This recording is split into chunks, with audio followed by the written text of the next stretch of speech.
Relay है, 220 volt out होगा। Simple सी बात है, सिंपल कनेक्शन है, सिंपल बात है, कोई ज़्यादा परेशानी वाली बात नहीं है। तो ये जो आप देख रहे हो वायर, ये हमारी जो है एक फेस हो गया। मल्टीमीटर को बजर मोड पे है मेरा, रिले बोल नहीं रही है तो रिले ख़राब लग रही है, तो दूसरी रिले मैं चेक करवाता हूँ। 2 रिले हैं इसमें। तो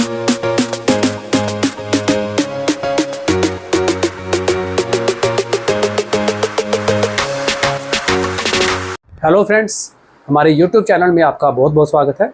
आज हम इन्वर्टर की पीसीबी की बात करेंगे। इन्वर्टर में हमारा जो चार्जिंग सेक्शन के साथ हमारा आउटपुट रिले लगा होता है, 2 रिले लगी होती हैं। मैं आपको पीसीबी के ऊपर दिखा देता हूँ।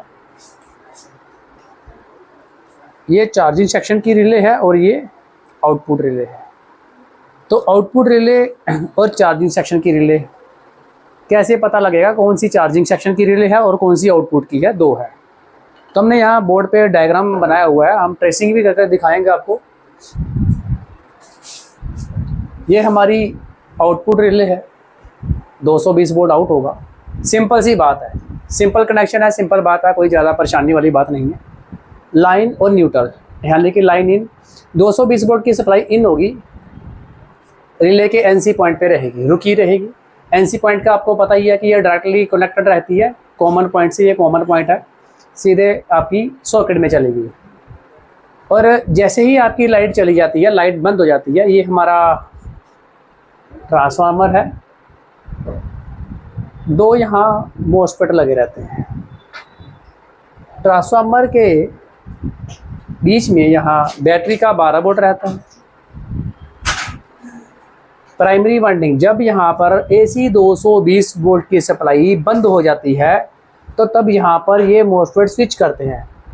अभी ये बंद है तो ये चालू है, ये चालू है तो ये बंद है, तो स्विचिंग होती है ऑन ऑफ ऑन ऑफ। ये एक तरह का स्विच है। सेकेंडरी वाइंडिंग में 200 वोल्ट आउटपुट होता है। ये न्यूट्रल है, ये 200 वोल्ट है, बीच में चार्जिंग का रहता है। चार्जिंग को छोड़ दीजिए, यहाँ पे 200 वोल्ट और न्यूट्रल ये आउटपुट होता है।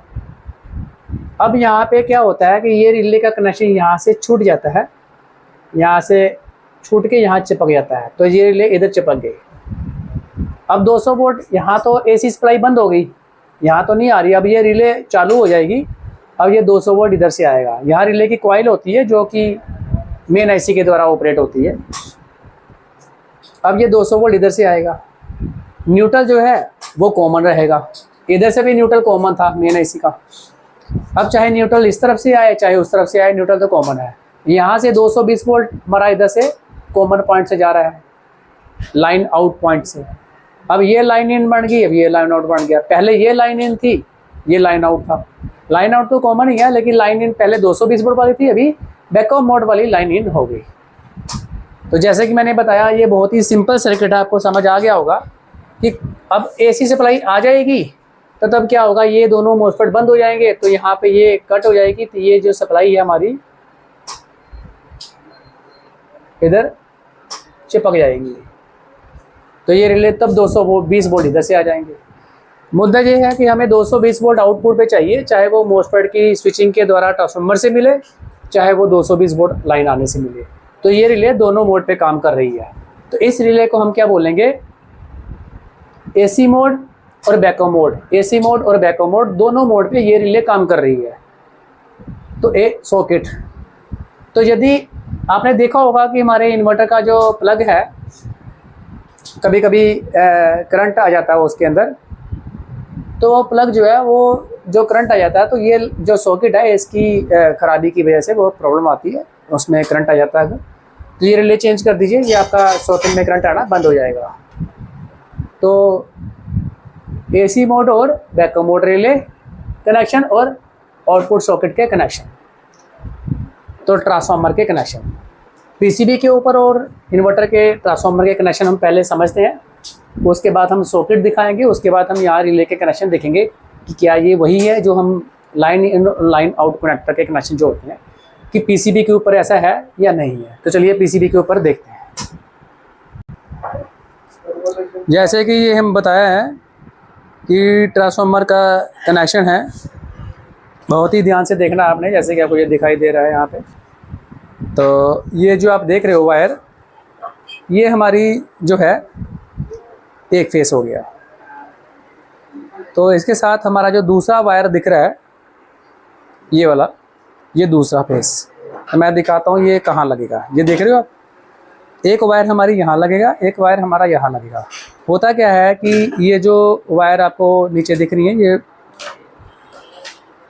ये जो वायर है ये रेड कलर की वायर है, आपको पता ही है ये बैटरी की वायर है।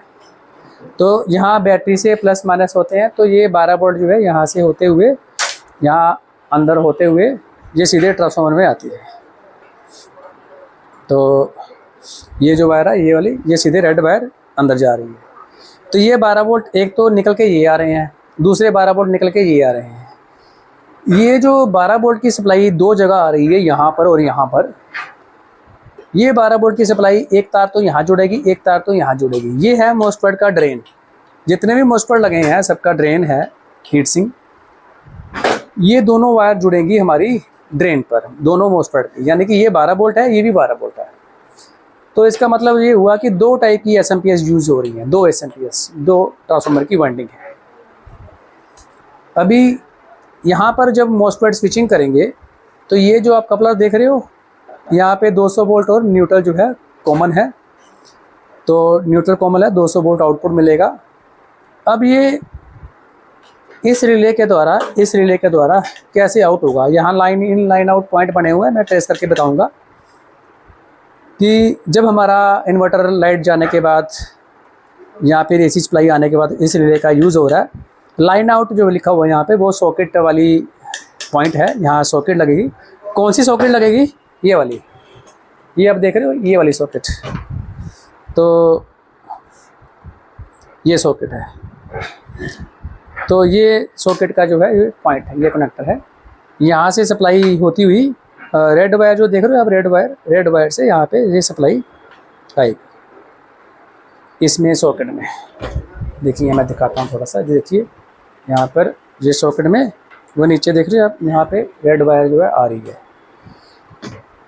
तो पीसीबी के ऊपर हम ट्रेस करके अभी देखेंगे, मैं आपको समझाता हूँ थोड़ा।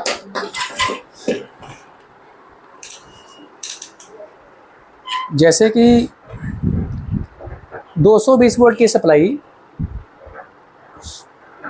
लाइन इन, ये दोनों पिने लाइन इन की हैं। देखिए पहले मैं आपको दिखाता हूँ,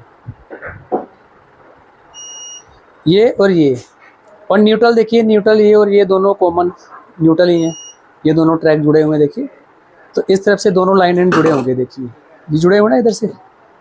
तो ये और ये दोनों लाइन इन है। तो लाइन इन की जो सप्लाई है, आप देख रहे हो रिले के पीछे दो पॉइंट है, ये पॉइंट और ये पॉइंट, ये हमारा कॉमन पॉइंट है, ये लाइन आउट है, कॉमन पॉइंट। मैंने आपको जैसे डायग्राम में बताया ना, ये जाएगा हमारा लाइन आउट, ये भी लाइन आउट है, ये भी लाइन आउट, यानी ये पॉइंट जो लाइन आउट वाला है, ये वाला, ये सॉकेट में जाएगा। सॉकेट जो आपको दिखाया मैंने, सॉकेट में जाएगा, लाइन न्यूट्रल कॉमन है।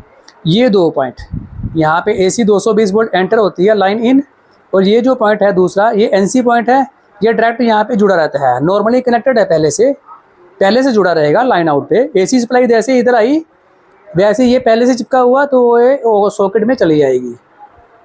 दूसरा पॉइंट देखिए, जैसे ही लाइट चली जाएगी, लाइट बंद हो जाएगी, ये दोनों मॉस्फेट स्विचिंग करेंगे, तो स्विचिंग करने के दौरान यहाँ अब ये रिले, ये जो स्विच है ना, ये वाला, ये स्विच इधर से ये स्विच इधर से हटके ये स्विच इधर चिपक जाएगा, यानी ये और ये दोनों पॉइंट आपस में जुड़ जाएंगे जब रिले चालू होगी लाइट जाने के बाद। अब भाई साहब इधर है 200 वोल्ट है, ये देखिए ये 200 वोल्ट लिखा हुआ, तो मैं सही से दिखाता हूँ आपको। देखिए ये 200 वोल्ट लिखा हुआ है, ठीक है जी। तो ट्रांसफार्मर का वो प्लग है, वो यहाँ पे लग जाता है ऐसे, तो ये 200 वोल्ट यहाँ से आउटपुट होगा जब ये दोनों फेस स्विचिंग करेंगे। अब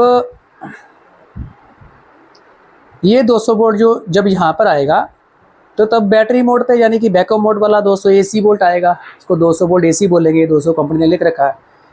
तो तब ये AC 200 वोल्ट यहाँ से आउट होगा, ये लाइन आउट है, यहाँ पे ये लाइन आउट का पॉइंट है, तब ये जुड़ जाएगा।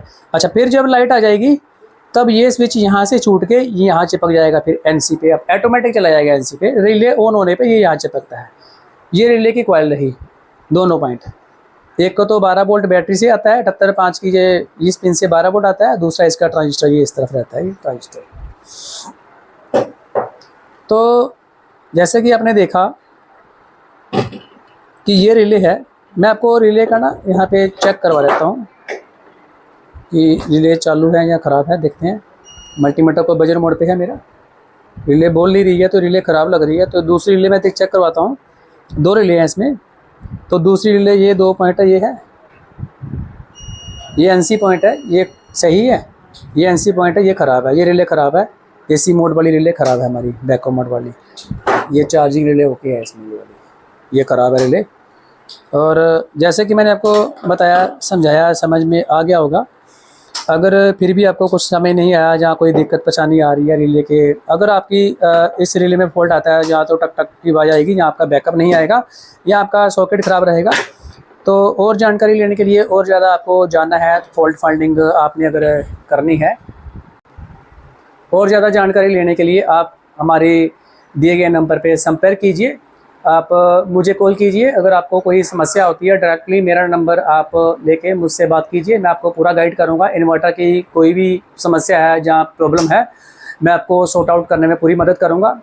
तो यदि आप इस लाइन में नए हैं या सीखना चाहते हैं या सीखने के इच्छुक हैं या काम कर रहे हैं फिर भी आपको रिपेयर करना नहीं आती, मैंने देखा है कि जो मैकेनिक भाई हमारे दुकानों में रिपेयर करते हैं उनको रिपेयरिंग तो करना आती है, लेकिन सेक्शन की नॉलेज ना होने के कारण, जहाँ PCB की सर्किट ना होने के कारण उनको काफ़ी सारी समस्याओं का समाधान, जो है समस्याएँ आती हैं उसका समाधान नहीं कर पाते हैं। यदि उनको सीखना है, अगर वो सीखना चाहते हैं तो हमारे दिए गए नंबर पर संपर्क करें। फ्री डेमो क्लासेस हमारे पास अवेलेबल हैं। तो जैसे कि मैंने आपको बताया है, तो आप मुझे कॉल कर सकते हैं। फिर बता रहा हूँ, बार बार मैं यही कहूँगा। और यदि आप पढ़े लिखे हैं तो भी ठीक है, यदि आप पढ़े लिखे नहीं हैं तो भी ठीक है। अगर आप बिल्कुल पढ़े लिखे नहीं हैं, क्योंकि मेरे पास ऐसे कई लड़के आते हैं जो कि कहते हैं हम पढ़े लिखे कम हैं, हम पढ़े लिखे नहीं हैं, तो हम कैसे काम सीख पाएंगे, हम बोर्ड पे डायग्राम नहीं समझ पा रहे, यहाँ हमें पढ़ना लिखना नहीं आता है। तो ऐसा अगर है, कोई आपको बोलता है कि आप इन्वर्टर का काम नहीं सीख सकते हैं, इन्वर्टर नहीं सीख सकते हैं, या कहीं आप सीखने गए, आपको किसी ने सिखाया नहीं या आपको समझ नहीं आया, कई सारी बातें ऐसी होती हैं कि इंसान जो है हिम्मत हार के बैठ जाता है। लेकिन मेरा ये चैलेंज है, मैं चैलेंज के साथ आपको लिख के देता हूँ कि अगर मेरे पास कोई बंदा आता है, अगर कोई अंगूठा छाप भी है, अगर वो पढ़ा लिखा नहीं है, अगर वो बिल्कुल पढ़ना लिखना नहीं आता है, वो मुझसे बात करे।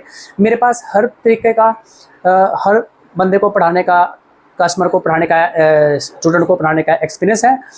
तो आप आराम से काम सीखेगा, चाहे आपको पढ़ना लिखना आता है, चाहे पढ़ना लिखना नहीं आता है। आपको हम PCB रिपेयर लेवल का काम सिखाएंगे। बहुत सारे स्टूडेंट ऐसे हैं जिनको मैंने गाइड किया है, PCB का, जो कम पढ़े लिखे हैं उनको मैंने गाइड किया है, वो जो मुझसे काम सीख के गए हैं। तो आप भी यहाँ आइए, बेझिझक होकर मुझे कॉल कीजिए। अगर आपको तसल्ली नहीं होती है, आप डायरेक्टली आके मुझे मिलिए, मैं आपको समझाऊंगा कि आपको काम कैसे सीखना है। अगर आप पढ़े लिखे नहीं हैं, कि पढ़े लिखे बंदे तो काम सीख ही जाते हैं, कर ही लेते हैं, लेकिन अनपढ़ जो बंदे होते हैं, जो कम पढ़े लिखे, उनको ज़्यादा दिक्कत होती है आज की डेट में आगे बढ़ने के लिए। तो आज की डेट में आगे बढ़ने के लिए वैसे भी अपडेट होना बहुत ज़रूरी है, नेक्स्ट फ्यूचर में नॉलेज होना बहुत ज़रूरी है। तो जैसे कि मैंने आपको बताया है कि बिल्कुल सिंपल चीज़ है, बिल्कुल सिंपल। इन्वर्टर में कोई टफ वाली बात नहीं है, कोई मतलब इतना टफ काम नहीं है। कोई भी आप जो है सर्किट को आसानी से रिपेयर कर सकते हैं। मुझसे आप डायरेक्टली आके मिलिए यहाँ इंस्टीट्यूशन में, मैं आपको समझाऊंगा कैसे काम सीखना है, कैसे आपने करना है।